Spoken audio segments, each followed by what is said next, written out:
Salam sejahtera tuan-tuan, puan-puan yang dihormati dan dikasihi sekalian. Ustadz Kazim antara dilarang berceramah di Pulau Pinang. Majelis Agama Islam Negeri Pulau Pinang menamakan 16 individu yang dilarang untuk mengadakan ceramah, khutbah atau majelis-majelis ilmu di negeri ini berikutan tidak mempunyai tauliah mengajar daripada MEINPP yaitu MEN.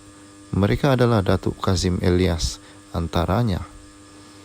Yang dipertua MEN Datuk Ahmad Zakyuddin Abdul Rahman berkata, satu pekeliling bertarikh 4 November 2022 telah dikeluarkan dengan menyenaraikan ke semua individu tersebut selepas pihaknya menerima aduan daripada orang awam. Kita telah menerima aduan orang awam dan mendapati 16 individu ini tiada tauliah mengajar daripada MEN. Oleh itu pihak penganjur adalah dilarang daripada menjemput senarai 16 individu tersebut untuk menyampaikan ceramah, khutbah atau majelis-majelis ilmu, katanya dalam satu kenyataan. Kata beliau lagi, mana-mana pihak yang tidak mematuhi arahan tersebut boleh dikenakan denda atau penjara. Sekiranya gagal mematuhi arahan yang dikeluarkan MEN, implikasinya akan dikenakan kepada kedua-dua pihak, yaitu terhadap penceramah dan penganjur.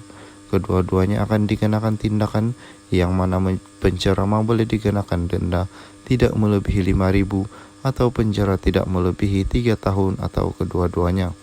Ini kerana mereka melanggar Seksyen 11 Enactment Kesalahan Jenayah Syariah Pulau Pinang 1996, yaitu mengajar agama tanpa tauliah, dan Seksyen 119 Enactment Pentadbiran Agama Islam Negeri Pulau Pinang 2004 kerana mengajar agama Islam atau apa-apa aspek tentang Islam tanpa tauliah.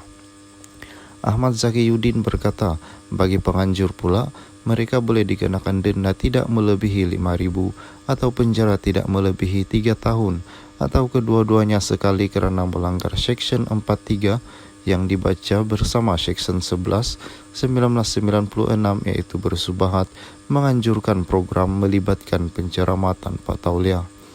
Tujuan larangan ini dikuatkuasakan bertujuan memastikan kesemua penceramah tersebut menghormati dan mematuhi kehendak-kehendak perundangan syariah berhubung pentauliahan bagi memastikan penceramah yang layak saja menyampaikan ilmu-ilmu yang bertujuan menyatu padukan. Selain itu, larangan ini juga mengelakkan timbul sebarang kekeliruan dan perselisihan faham pandangan yang boleh menjejaskan keharmonian antara jemaah masjid dan ahli karya. Salam sejahtera tuan-tuan, puan-puan yang dihormati dan dikasihi sekalian.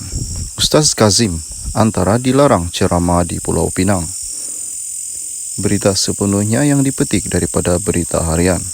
Majelis Agama Islam Negeri Pulau Pinang, MEN, hari ini mengeluarkan surat pekeliling senarai nama 16 individu termasuk pendakwa bebas Datuk Muhammad Kazim Elias yang didapati tidak memiliki tauliah mengajar daripada MEN. Turut tersenarai Datuk Ahmad Husam, Beduruddin, Ahmad Desuki Abdul Rani, Yusni Matpiah, Dr. Abdullah Yasin dan Prof. Madya Dr. Muhammad Rozaimi Ramli, Salman Ali, Maulana Fulkar Razi, Muhammad Raizal Azizan dan Halim Hasan. Selain itu, Aiman Supri, Afnan Hamidi Taib Azamuddin, Syah Syahrudin Ibrahim, Wan Hizam Abdullah Sabil, Syahrir Long dan Sobri Asad. Yang dipertua MEN Datuk Ahmad Zakyuddin Ahmad Rahman berkata pihak penganjur dilarang menjemput individu terbabit untuk menyampaikan ceramah, khutbah atau majelis ilmu atas sebab ketiadaan tauliah mengajar yang dikeluarkan oleh MEN. Katanya, pemantauan peraturan itu membabitkan jemputan seperti ceramah, seminar, syarahan, khutbah dan majelis surau serta institusi di seluruh Pulau Pinang. Pihak pentadbiran MEN menerima aduan daripada orang awam dan mendapati bahawa 16 penama itu tidak memiliki tauliah mengajar daripada MEN. Tujuan larang ini dikuatkuasakan bagi memastikan semua penceramah menghormati dan mematuhi kehendak perundangan syariah berhubung pentauliahan. Ia juga bertujuan memastikan penceramah yang selayaknya menyampaikan ilmu menyatu padu dan tidak menimbulkan kekeliruan serta perselisihan pandangan yang boleh menjejaskan kehormatan sesama masjid dan ahli karya, katanya dalam surat berkeliling itu. Keingkaran mematuhi perkara berkenaan boleh mendatangkan implikasi kepada penceramah mengikut Section 11 Enactment Kesalahan Jenayah Syariah Pulau Pinang 1996 dan Section 19 Enactment Pentadbiran Agama Islam Negeri Pulau Pinang 2004 yang memperuntukkan hukuman denda tidak melebihi 5.000 atau penjara tidak lebih 3 tahun atau kedua-duanya sekali. Penganjur pula boleh didenda tidak melebihi 5.000 atau penjara tidak melebihi 3 tahun atau kedua-duanya sekali kerana melanggar Section 43 yang dibaca bersama Section 11 IKJS NPP 1996, iaitu bersubahat menganjurkan program membabitkan penceramah tanpa tauliah. Salam sejahtera tuan-tuan, puan-puan yang dihormati dan dikasihi sekalian. Terbang ke Sabah untuk kerja amal. Ebit anggap kes mahkamah sebagai ujian Allah untuk dirinya. Pendakwa terkenal Ebit Liu yang didakwa dengan 11 pertuduhan termasuk gangguan seksual di Mahkamah Magistrat Tenom percaya bahawa dia adalah mangsa fitnah dan niat jahat.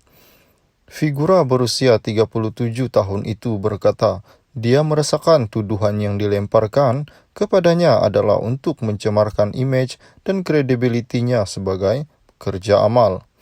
Saya percaya seorang atau sekumpulan yang telah merancang untuk ini, saya akan melaluinya dan saya melihat ini sebagai ujian daripada Tuhan, katanya ketika ditemui di luar pejabat Tenom selepas didakwa di mahkamah.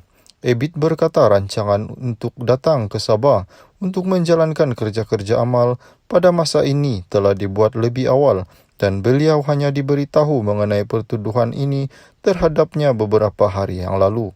Saya terkejut kerana kami di sini untuk melakukan kerja amal, bukannya untuk ke mahkamah, katanya.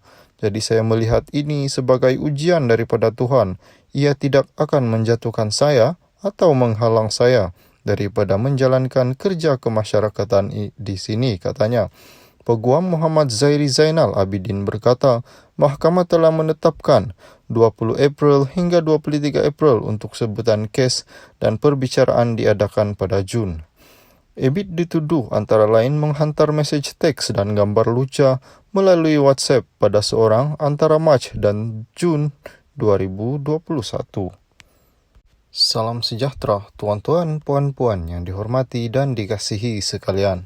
Pertuduhan ini cuba merendahkan maruah saya, kata Ebit Liu.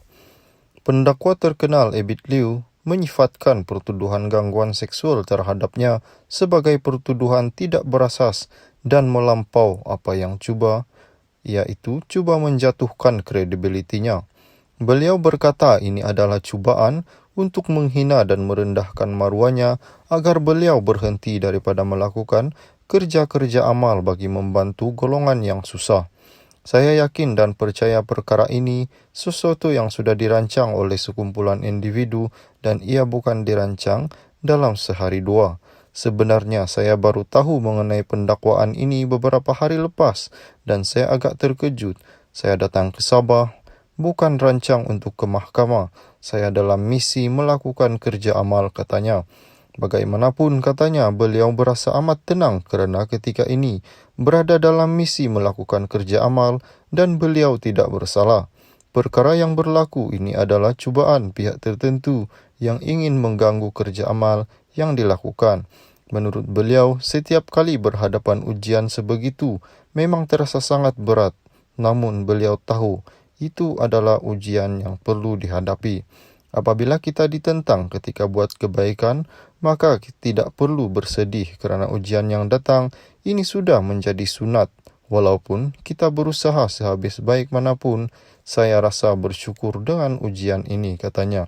Ebit berkata, beliau menyerahkan kes pertuduhan ini terhadapnya kepada peguam beliau. Tambahan Ebit, beliau tahu dirinya tidak bersalah, maka segala ujian yang dihadapi itu akan dilalui dengan yaitu tenang.